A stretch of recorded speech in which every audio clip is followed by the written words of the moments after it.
Buenos días a todas y a todos. En primer lugar, querría agradecer a los organizadores del Congreso Internacional Identidades, Inclusión y Desigualdad, Miradas Cruzadas, que hayan tenido a bien contar con mi presencia.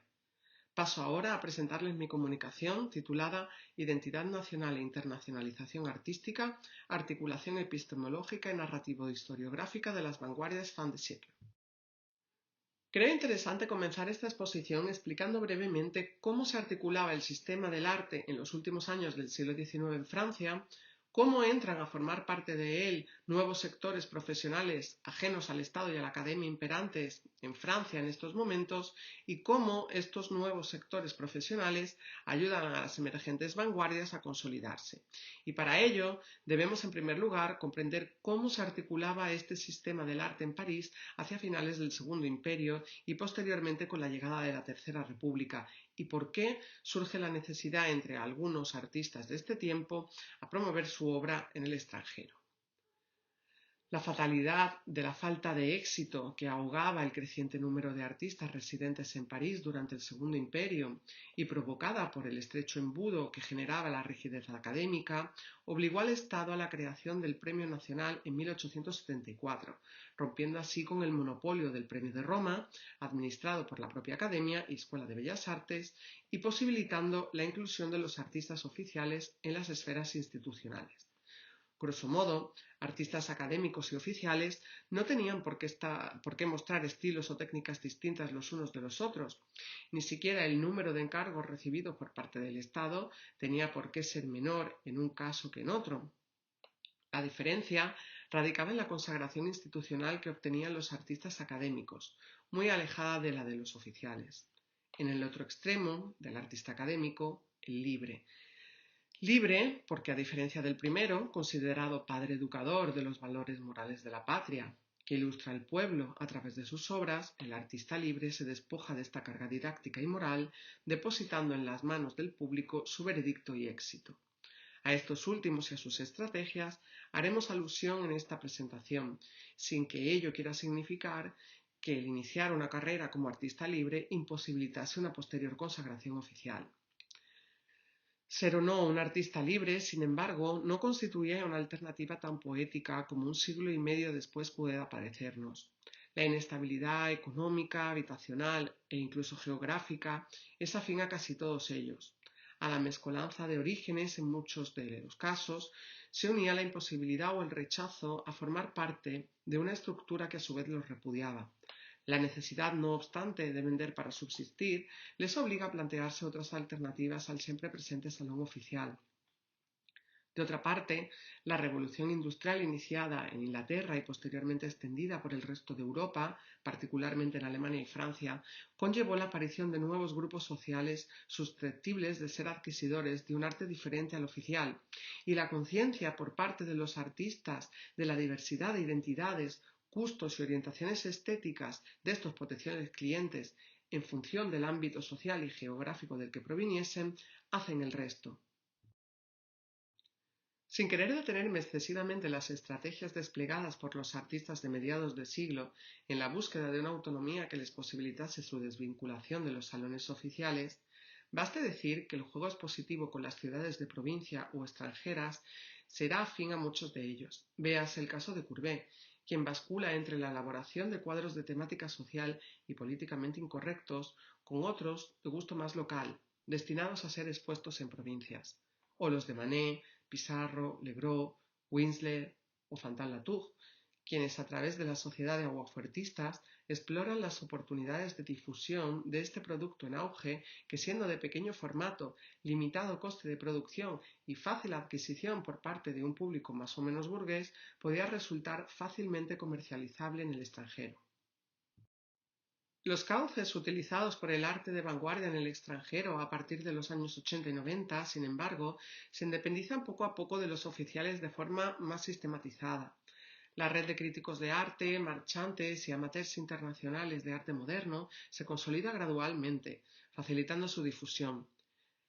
Se crean nuevos salones orientados a la exposición de arte moderno internacional, en los que, pese al elitismo de sus organizaciones y lo mesurado, en muchos casos, de sus muestras, posibilitan la presentación en sociedad de artistas de muy diferente índole que muy difícilmente habrían podido dar a conocer su obra sin ellos.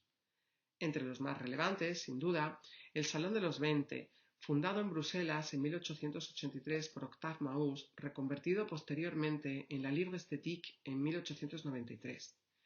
Pese a sus aspiraciones modernas, la estrategia era hasta cierto punto comedida. Junto a artistas de reconocido prestigio en los salones oficiales internacionales y en las secesiones de Viena, Berlín o Múnich, en las que habían conseguido incluirse los impresionistas, se exponía la obra de algunos más innovadores que pretendían servir de contrapunto. Entre estos últimos se encontraron, por ejemplo, Toulouse-Lautrec, Paul Gauguin o Paul Signac.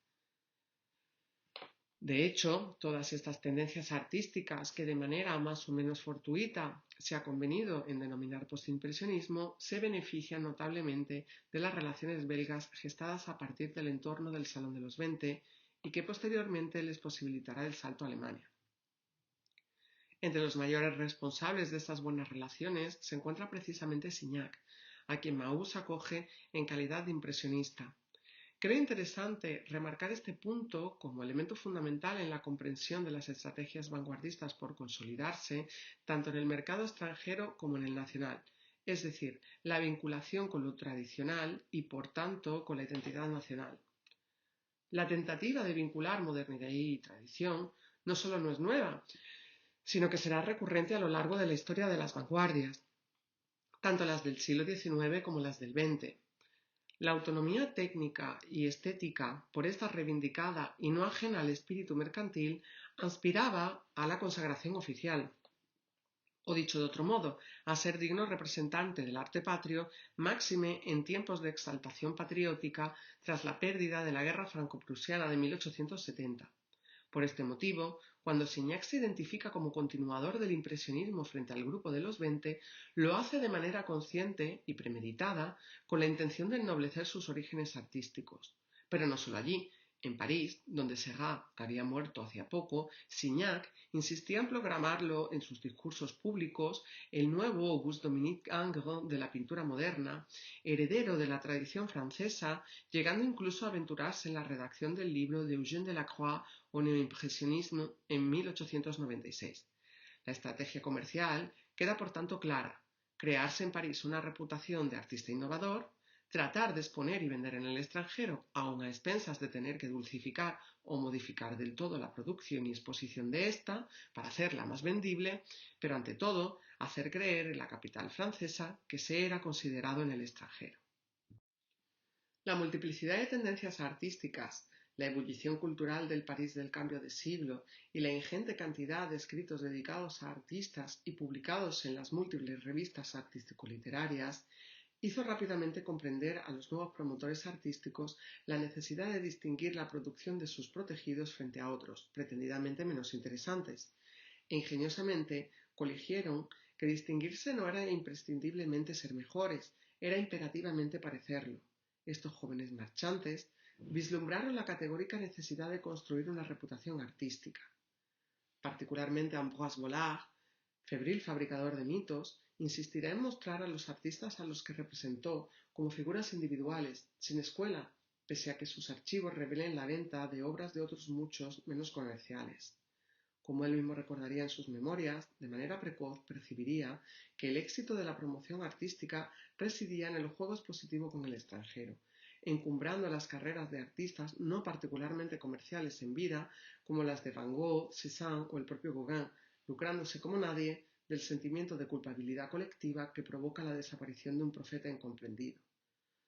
Gauguin, sin embargo, no se internacionalizó en vida gracias a Vollard. Consciente desde muy pronto de la importancia de forjarse una sólida reputación en el extranjero, fracasó en sus numerosos intentos de relacionarse con los impresionistas. La producción de Gauguin no encontraría un relativo reconocimiento hasta que el sector literario simbolista se interesara por su obra, que tan bien encarnaba sus propias proclamas antipositivistas y antinaturalistas, pero no será hasta su marcha definitiva a la Polinesia y su posterior muerte cuando surja la leyenda del pintor. Olah, que suspicazmente había guardado las obras de Gauguin que había adquirido durante los años previos, aprovecha la coyuntura para exportarlas rápidamente al extranjero. De los 6 lienzos que de él pueden verse entre 1907 y 1909 en Viena, Praga, Budapest, Múnich o Moscú, entre otras ciudades, y que constituye la expansión del artista en Europa del Este y Alemania, todos ellos fueron prestados por él. ¿Y en París? No encontramos nada de Gauguin hasta 1906. Ha hecho falta el exilio en la Polinesia, la muerte y una fuerte promoción internacional para volver triunfante a la ciudad con una retrospectiva de 227 obras en el Salón de Otoño. ¿Quiere esto decir que la internacionalización de estos artistas dependía exclusivamente de la buena gestión de un marchante? No. El propio Gauguin, en vida, había hecho lo posible por internacionalizar su obra, como anteriormente lo habían hecho Courbet, Manet, Whistler y los demás.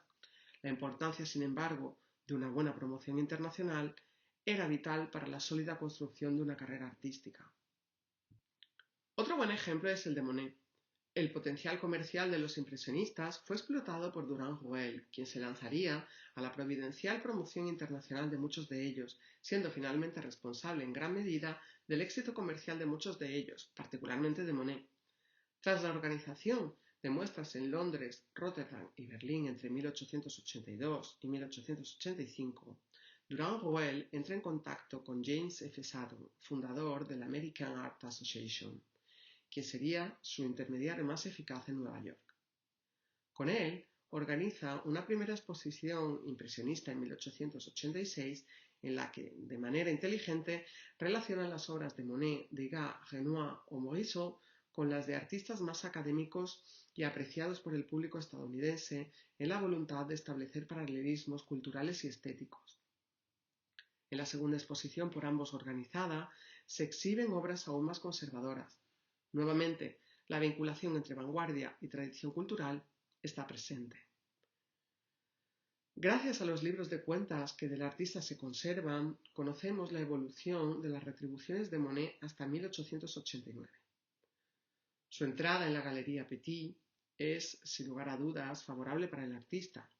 Las exposiciones que de él se celebran en Estados Unidos aumentan su caché y sobre todo su repercusión internacional. Pero la consagración definitiva de Monet se perfilará tras la firma de su contrato en exclusiva con Buisson et Valadon en 1888 y su promoción en la Exposición Universal del año siguiente. Una de entre las primeras obras de la serie Meul, comprada por Buisson et Valadon por 2.500 francos, fue inmediatamente vendida por 4.500 y expuesta en la Galería Georges Petit durante la Exposición Universal para ser nuevamente recomprada por los marchantes por 6.500 francos y colocada tras la jugada por más de 10.000 al industrial Alfred Pope. El pasado 15 de mayo del 2019, una de las obras de esta serie fue vendida por 110 millones de dólares por la casa Sotheby's. Habrá que esperar para alcanzar estos precios, pero en 1890 Monet ya puede comprar la casa que alquilaba en Giverny y dedicarse al cuidado del exuberante jardín que plasmará una y otra vez durante los últimos años de su vida y cuyas ninfeas terminará ofreciendo al Estado francés tras la firma del armisticio en 1918 como símbolo de paz. El mercado cambia efectivamente después de una buena promoción, pero ¿quiénes compran durante el proceso promocional? En el caso del impresionismo y posimpresionismo, de manera general y dentro del mercado francés, se distinguen dos sectores diferenciados. De un lado, los amigos de los propios artistas, apasionados del impresionismo, en ocasiones artistas ellos mismos, que tienden a constituir colecciones estables. De otra parte, un sector compuesto generalmente por comerciantes republicanos, bien posicionados económicamente y cuyo interés en el arte es más de tipo especulador que humanístico. Estos últimos coleccionistas se distinguen por su apertura a la innovación cultural y la fluida circulación de sus obras entre marchantes y ventas públicas, pero hay algo más en lo que todos estos compradores se asemejan: su carácter cosmopolita e internacional. O grandes viajeros o de origen extranjero, todos fomentan una amplitud de miras general. Gracias a estas colecciones, los artistas ganan confianza, recurren a galerías importantes, se introducen en los círculos republicanos franceses y poco a poco se gesta la imagen más burguesa del impresionismo, que terminará oficializándose poco después.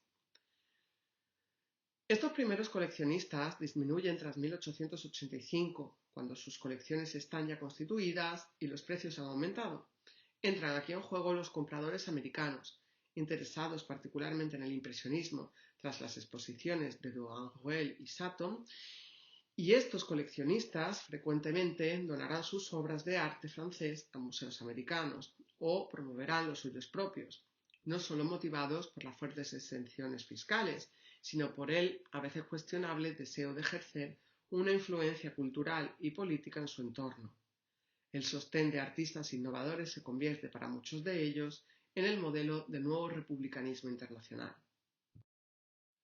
Sin embargo, las aspiraciones de otros coleccionistas serían muy diversas, de carácter mucho más humanístico. Particularmente relevante en cuanto a impresionismo y postimpresionismo se refiere, Karl Ernst Ostahus, hijo del banquero de igual nombre, formará parte de la cooperativa internacional responsable de la creación de la revista PAM, cuyo número especial dedicado al neoimpresionismo será el punto de partida de posteriores invitaciones a artistas, exposiciones, encargos decorativos y recomendaciones a críticos de arte y directores de museo. Hugo von Schudy, director de la National Gallery de Berlín, o Georg Treu, conservador del Museo de Dresde, son buenos ejemplos de ello. Con el nombramiento del conde Harry Kessler como director del Museo de Artes Decorativas de Weimar en 1903, Alemania se configura como un nuevo centro de recepción de la modernidad. Las propuestas expositivas de estos amateurs y coleccionistas sobre puntillismo y postimpresionismo terminarán por configurar la interpretación historiográfica que de estos movimientos se tendrá en Alemania.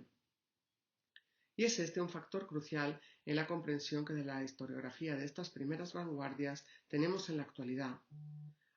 Algo similar ocurrirá en la visión del postimpresionismo expuesta por Roger Fry en las exposiciones de Inglaterra de 1910 y 1912. El término postimpresionismo sería acuñado por primera vez en estas exposiciones, sentando posteriormente las bases de esta agrupación de artistas y tendencias, de ahí que artistas que con anterioridad habían sido asociados a círculos simbolistas por parte de la crítica pasen a partir de este momento a ser considerados postimpresionistas. Vemos, por tanto, que las estrategias son varias en función de los artistas, las relaciones que pudieran mantener o no con marchantes dispuestos a promover sus obras, sus buenas relaciones con los detentores de los salones y museos internacionales abiertos a propuestas más modernas, etc.